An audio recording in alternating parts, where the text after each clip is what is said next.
1995 ते 2005 ह्या काळामध्ये भारत हा वास्ट डेव्हलपमेंट सेक्टरकडे जात होता.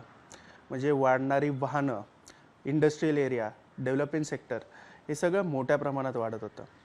आणि ज्याप्रमाणे इंडस्ट्रियल सेक्टर जसं वाढत होतं तसं वाहनांच्या संख्येमध्ये देखील वाढ होत होती. पण वाहनांची संख्येमध्ये वाढ होत असताना त्याच्यातून निर्माण होणारं कार्बन डायऑक्साईड पोल्युशन हे कुठेतरी कंट्रोल होत नव्हतं. आणि त्याच्यामुळे ह्या काळामध्ये मोठा इशू निर्माण झाला तो ग्लोबल वॉर्मिंगचा. त्याच्यावरती उपाययोजना आणि त्याच्यावरती काम करण्यासाठी एक KPIT इन्फोटेक ही कंपनी फॉर्म झाली, जी वाहनांमध्ये म्हणजे आपल्या फोर व्हीलर्समध्ये एक सिस्टम डेव्हलप करते ज्याने ते पोल्युशन कमी होतं. आणि त्याचे को फाउंडर होते रवी पंडित. रवी पंडित यांचं परवा दिवशी म्हणजे 7 तारखेला निधन झालं. त्यांच्या निधनामुळे उद्योग आणि IT क्षेत्रात मोठा शोकाकूळ पसरला. पण त्यांचं कार्य हे देदीप्यमान होतं आणि जगभर पसरलेलं होतं. आणि याच कार्याबद्दल अजून जाणून घेण्यासाठी त्यांच्या या कार्याची वाटचाल कशी होती हे माहिती करून घेण्यासाठी त्यांचे सहकारी त्यांच्याबरोबर कधी काही काम केलेले अनंत सरदेशमुख आपल्यासोबत आहेत. पहिलाच प्रश्न त्यांना विचारणार आहे, त्यांचं हे जाणं तुम्हाला कधी कळालं आणि कसे संबंध होते तुमचे? माझे संबंध श्री रवी पंडित, डॉक्टर रवी पंडित यांच्याशी Maratha chamber of commerce industries and agriculture MCCI ही पुण्यातली जी अग्रगण्य संस्था आहे उद्योगाची, त्यांच्या थ्रू आली. आणि तिथे मी डायरेक्टर जनरल म्हणून जेव्हा नियुक्त झालो तर माझ्या नियुक्तीच्या वेळेस माझा इंटरव्ह्यू वगैरे रवी पंडित आणि मधुर बजाज वगैरे यांनी घेतला होता. आणि त्यातून माझी नियुक्ती झाल्यानंतर मी मराठा चेंबरचा डायरेक्टर जनरल झालो. आणि तेव्हापासून आमच्या संबंधांना सुरू झाली, जवळजवळ आता म्हणजे 20-21 वर्ष होऊन गेले त्या ह्याला. आणि त्याबरोबर त्यांच्याबरोबरच मी त्यांच्या नुसतंच मराठा चेंबर नाही पण रवी पंडितांच्या अनेक अजून कार्य होती, त्याच्यातही मला त्यांच्याबरोबर काही कार्य करता आलं. आणि रवी पंडित हे म्हणजे खरं पाहिलं तर एक असा नेता, एक औद्योगिक नेता आहे की ज्याच्या जाण्याने ह्या पूर्ण उद्योगाचं हे मोठं नुकसान झालेलं आहे. रवी पंडित हे एक हुशार असे चार्टर्ड अकाउंटंट होते, म्हणजे गोल्ड मेडलिस्ट होते. त्यांचे वडील हे पण प्रसिद्ध चार्टर्ड अकाउंटंट होते. त्यांची पुण्यात कीर्तने पंडित ही कंपनी होती. आणि साहजिकच वडिलांप्रमाणे ते पण चार्टर्ड अकाउंटंट झाले, पण पुढे MIT स्लोन या अमेरिकेच्या नावाजलेल्या शिक्षण संस्थेत जाऊन त्यांनी MBA केलं. आणि ते पण त्यांनी फायनान्स आणि सिस्टीम्स यामध्ये त्यांनी MBA करून ते परत आले पुण्यात. आणि साधारण त्यांनी 80च्या सुमाराला 80च्या दशकात ही पहिल्यांदा वडिलांच्या ही जी चार्टर्ड अकाउंटंट फर्म होती त्याच्यात काम करायला सुरुवात केली. आणि पहिल्यांदा ते जसं चार्टर्ड अकाउंटंटची फर्म असते त्यांचं मुख्य काम म्हणजे अकाउंट्स ऑडिट वगैरे करणं असतं. तर ते ह्या ऑडिटच्या कामात पहिल्यांदा गुंतले. आणि त्याच्यानंतर ऑडिट करताना कारण अमेरिकेत शिक्षण झाल्यामुळे त्यांनी तिथल्या काही दिवस तिथे पण त्यांनी नोकरी केली होती आणि अनुभव घेतला होता 1 वर्षभराचा. त्या अनुभवातून त्यांनी पाहिलं होतं की अमेरिकन कंपन्या ह्या नुसत्या ऑडिट ज्या क्षेत्रातले काम करतात त्या नुसत्या ऑडिट न करता इतरही काही सेवा देतात ज्या संगणक क्षेत्राशी म्हणजे संगणक प्रणालीशी वगैरे निगडीत आहेत. इनफॅक्ट ते जेव्हा अमेरिकेतून भारतात आले तर त्यांना डेलॉईट ही जी प्रसिद्ध कंपनी आहे जागतिक, जी ऑडिट आणि इतर कन्सल्टन्सीमध्ये आहे, तर त्या पद्धतीची भारतीय कंपनी करण्याचा त्यांचा एक विचार होता.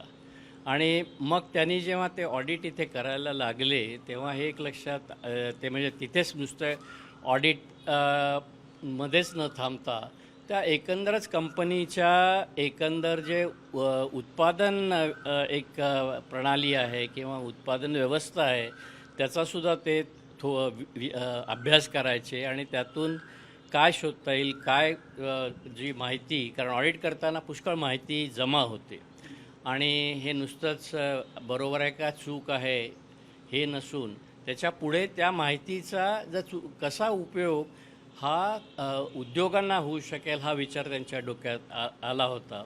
आणि त्यांनी जिथे जिथे पहिल्यांदा ऑडिट केले तिथे काय ते आणि किशोर पाटील त्यांचे सहकारी या दोघांनी मिळून KPIT इन्फोटेक जी संस्था सुरू केली.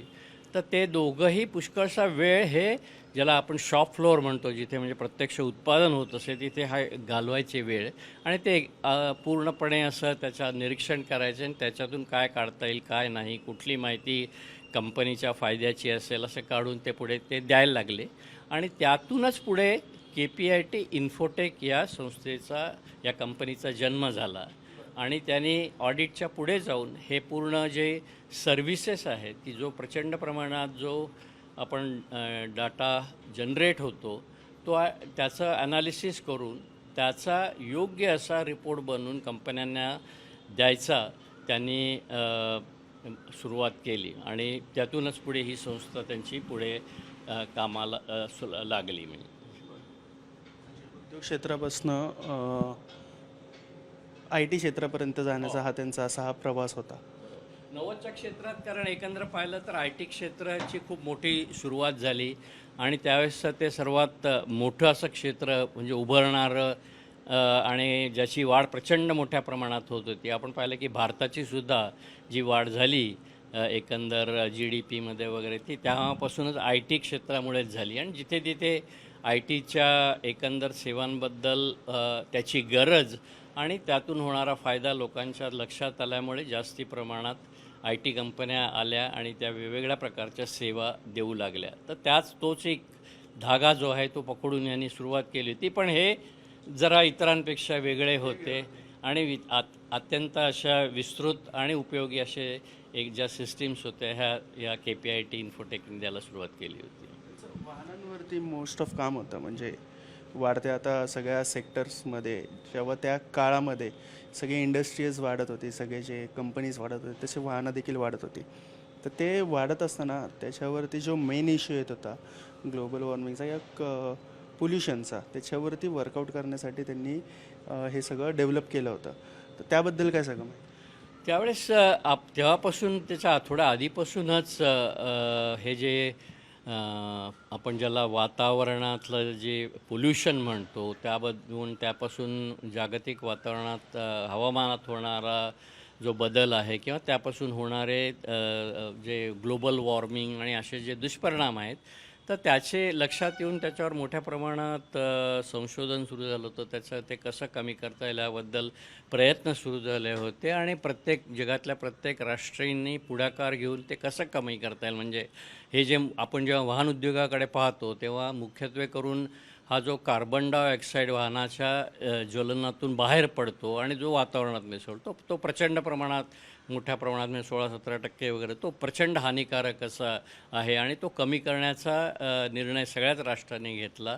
आणि त्या दृष्टीने जी आपण पाहतो त्याच्या आधीचे असतील 70-80च्या दशकातले आणि पुढे 90 आणि त्यापुढे आलेले तर वाहनातसुद्धा प्रचंड प्रमाणात बदल होत गेले. आणि एंटायर ही जी ट्रान्समिशन सिस्टीम आहे ती ट्रान्समिशन सिस्टीम म्हणजे जी वाहनाला ऊर्जा पुरवते आणि गती देते. तर त्या सिस्टीमवर काम करणारे जसं वाहन उद्योगात झाले तर त्या सिस्टीमवर काम करण्याकरता संगणक प्रणालीचा उपयोग करून घेऊन ती अजून कशी सक्षम करता येईल म्हणजे ती ट्रान्समिशन सिस्टीम त्यात काय बदल करता येतील या दृष्टीने रवी पंडित यांच्या KPIT इन्फोटेकने सुरुवात केली. आणि याचा पुढचा भाग म्हणजे KPIT इन्फोटेक हे कंपनीचा 1998 साली जेव्हा पहिल्यांदा IPO आला आणि तो IPO त्यावेळेस 1958 हर्षद मेहताच्या एकंदर गुन्ह्यामुळे वगैरे मार्केट खूपच खाली होतं आणि सगळ्या एकंदरच बाजार खराब होता. तर त्या अशा एकंदर वातावरणात KPIT इन्फोटेकचा जो IPO आला तो जवळजवळ 50% ओव्हर सबस्क्राईब झाला. म्हणजे त्याची मागणी 50 पटीने जास्ती ज्यांचे शेअर होते त्याच्या 50%. आणि मला वाटतं ते करत असलेले काम त्यांची कामाची पद्धत आणि त्यांचं एकंदर जो पंडित सरांचा जो अनुभव आणि त्यांचं ज्ञान आणि त्यांचं कौशल्य त्याच्याबरोबर किशोर पाटील यांचा पण त्याच्यातला त्यांच्याबरोबरचं काम हे पाहूनच तो लोकांनी त्यांना ते सबस्क्राईब केलं होतं. तर पुढे त्यांचा प्रवास म्हणजे ती जे पहिला IPO आला त्यातून त्यांना त्या पुढे विस्तार करता आला आणि पुढच्या ज्या त्यांचा कामाचा जो विस्तार किंवा एकंदरच क्षेत्र वाढवण्यात त्याचा फायदा झाला. पुढे KPIT इन्फोटेक आणि कमिन्स इन्फोटेक ही म्हणून कमिन्स जी प्रसिद्ध अमेरिकन कंपनी आहे ते त्यांचा एक उद्योग होता. तर त्या 2 कंपन्या एकत्र येऊन KPIT इन्फोटेक ही कंपनी बनली. आणि तसं आपण पाहिलं तर कमिन्स हे नेहमीच मशीन्स याच्याशी वगैरे निगडीत आहेत आणि त्यांचाही वाहन उद्योगाचा म्हणजे काम होतं मुख्यत्वे करून. त्यामुळे KPIT इन्फोटेक ही जास्ती करून वाहन उद्योगाच्या जवळ गेली आणि वाहन उद्योगाला लागणारे जे काही संगणक प्रणाली किंवा त्याचा जे एकंदर आहे उपयोग तिथे करण्यास प्रारंभ झाला. आणि ह्यातूनच पुढे हे जे पुढे KPIT इन्फोटेक आणि कमिन्स म्हणजे ती जी कंपनी ती KPIT इन्फोटेकनी पुढे तर त्याने विचार केला की सध्या जे एकंदर वातावरण आहे किंवा जिथे ज्याला मागणी असेल आणि ज्याची गरज आहे असं पाहिलं तर तुम्ही आता जो उल्लेख केला की वातावरणातील प्रदूषण आणि जे जास्ती वाहनांमुळे होतं ते कमी करण्याकरता सगळं जगच धडपडत होतं आणि त्या क्षेत्रात काम करण्याची प्रचंड मोठी संधी होती आणि आव्हानं पण होती. तर ती आव्हानं घेऊन या KPIT इन्फोटेकनी त्या क्षेत्रात म्हणजे वाहन उद्योग क्षेत्राकडे आपलं जास्ती काम करायला सुरुवात केली. आणि त्याचा मुख्य उद्देश जसा तुम्ही सांगितलं तसा हे जे वाहनात बदल घडून आणून वाहनातल्या पूर्वी काय असायचं की जेव्हा म्हणजे 90चं दशक असेल किंवा त्याच्या आधीचेही काही असेल की एखादा संगणक तिथे असायचा पण संगणक हा पूर्ण काही त्या वाहनाचा मुख्य भाग नव्हता. म्हणजे संगणक हा त्यातलाच एक हे म्हणून चालायचा. पण पुढे आता अशी परिस्थिती आहे की संगणक हाच मुख्य वाहनाचा भाग झालेला आहे आणि त्या संगणक हा जो आहे त्या याच्यातला तो त्या पूर्ण वाहनाचं नियंत्रण करतो आणि त्या नियंत्रणात हा सुद्धा एक मुख्य जो मगाशी आपण मुद्दा बघितला की त्याचं जे हे जे आहे सिस्टीम्स आहेत आणि त्या सुधारून ते जास्ती त्यांना चांगलं बनवणे आणि प्रदूषणात म्हणजे कार्बन डायऑक्साईड वगैरे जे आहे बाहेर पडतं त्याचं प्रमाण कमी करणे ह्या दृष्टीने त्यांनी ते पूर्णपणे तो जो KPIT इन्फोटेक कंपनी जी होती जी की नंतर पुढे KPIT टेक झाली तर त्या कंपनीचं पुढे काम सुरू झालं. आणि त्यांचं जे क्षेत्र त्यांनी जे निवडलं ते म्हणजे ट्रान्सपोर्टेशन. म्हणजे ट्रान्सपोर्टेशन म्हणजे त्याच्यात जसे वाहनं येतात म्हणजे त्या 2 व्हीलर येतात, 3 व्हीलर्स येतात, 4 व्हीलर्स येतात, विमानं येतात, जहाजं येतात, ज्या ज्या आहेत ज्यातून ही जी वाहतूक होते जे ट्रान्सपोर्टेशन होतं ते सगळेच येतात. पण यातसुद्धा त्यांनी जागतिक ज्या काही मोठ्या वाहन उद्योगातल्या कंपन्या आहेत जसं म्हणजे होंडा मोटर्स आहे किंवा फोर्ड आहे किंवा मर्सिडीज आहे अशाच्या 5-6 ज्या मोठमोठ्या कंपन्या आहेत त्यांच्याबरोबर काम सुरुवात करून त्यांच्याकरता आणि हे म्हणजे ह्या ज्या आपण खालच्या ज्या वाहनं पाहतो म्हणजे 4 व्हीलर्समध्ये सुद्धा तर त्या कॅटेगरीपेक्षा वरच्या ज्याला आपण लक्झुरी कार किंवा जास्ती व्हॅल्यूच्या कार असतात तर तिथे जास्ती प्रमाणात हा प्रश्न उत्पन्न होऊ शकतो. तेव्हा त्यांनी त्या बरोबर काम केलं आणि त्यांचं मुख्य काम हे बसेसवर पण होतं कारण ते मोठं एक ट्रान्सपोर्टेशनचं साधन आहे आणि ते सगळीकडे मोठ्या प्रमाणात लागतात म्हणून ते त्या KPIT म्हणजे टेक्नॉलॉजीनी तिथे आपलं एक क्षेत्र ते निवडून तिथे त्याला पूर्णपणे ज्याला आपण इनोव्हेशन म्हणतो जे आजकालचं महत्त्वाचं आहे ते इनोव्हेशन आणि तिथली जी एकंदरच डेव्हलपमेंट या क्षेत्रात पूर्णपणे या कंपनीला वाहून घेतलं आणि त्या प्रचंड प्रमाणात प्रगती केलेली आहे. ज्या कंपनीची या सगळ्यामध्ये मला असा प्रश्न असा विचारायचा की ग्लोबल वॉर्मिंग तो आता AI पर्यंतचा प्रवास झालेला आहे. KPIT टेकने किंवा रवी पंडितांनी कधी ह्याच्याबद्दल विचार केला आहे का? त्याबद्दल कधी काय बोलले? हो मी तेच सांगतो की पंडित सरांचा जो विचार होता किंवा KPIT इन्फोटेकचा जो KPIT टेकचा जो विचार होता की तो हाच आहे की बदलणाऱ्या ज्या संगणक प्रणाली तुम्ही आधीच्या पाहिल्यात आणि आताच्या पाहिल्या तर त्याच्यात फरक खूप आहे. आणि त्याच्यात मुख्यत्वे करून हे जे ज्याला आपण म्हणतो की AI आर्टिफिशियल इंटेलिजन्स त्याचा जे उपयोग आहे तो मोठ्या प्रमाणात होतो.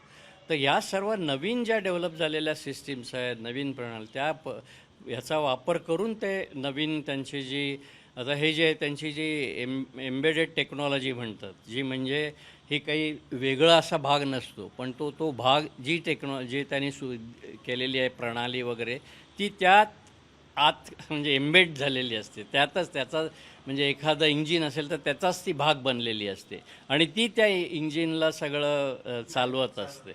तर हा एक मोठा मला वाटतं जो फरक आहे तो त्याने घडून आणलेला आहे आणि तो ह्या सर्व ज्या घटना घडत आहेत किंवा ज्या डेव्हलपमेंट्स होत आहेत त्याच्यामुळेच होतो आहे. आणि पुढे जाऊन हे जास्तीत जास्ती जे जे सुधारायचं आहे हे सर्व ह्या म्हणजे AI आणि बाकीच्या सुधारणांमुळेच शक्य होत आहे.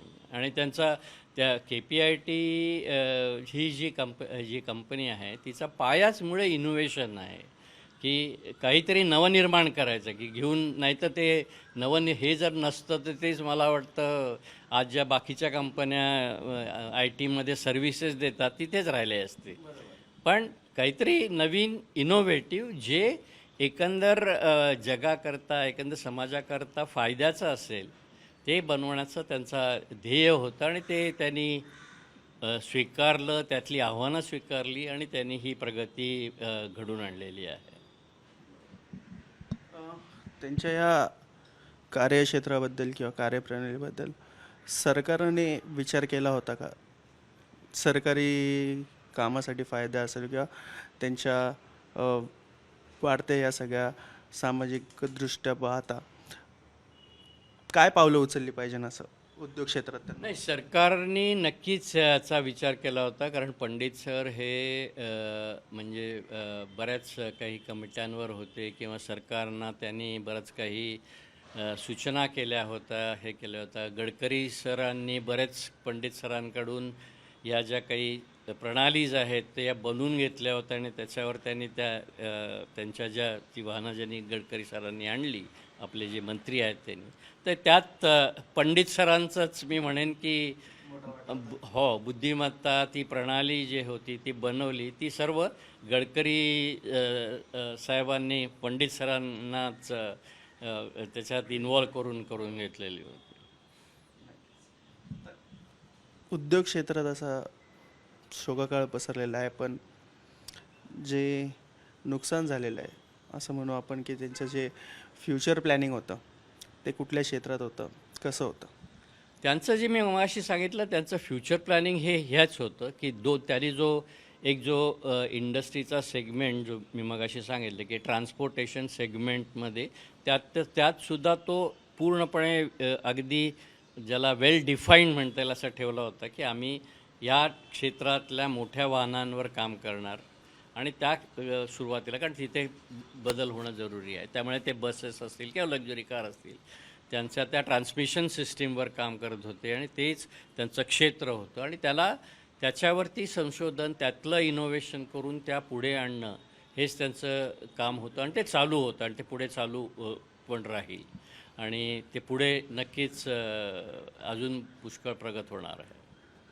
कॅमेरा पर्सन गोपाळ हरनेसह मी आदित्य पवार, मुंबई तक.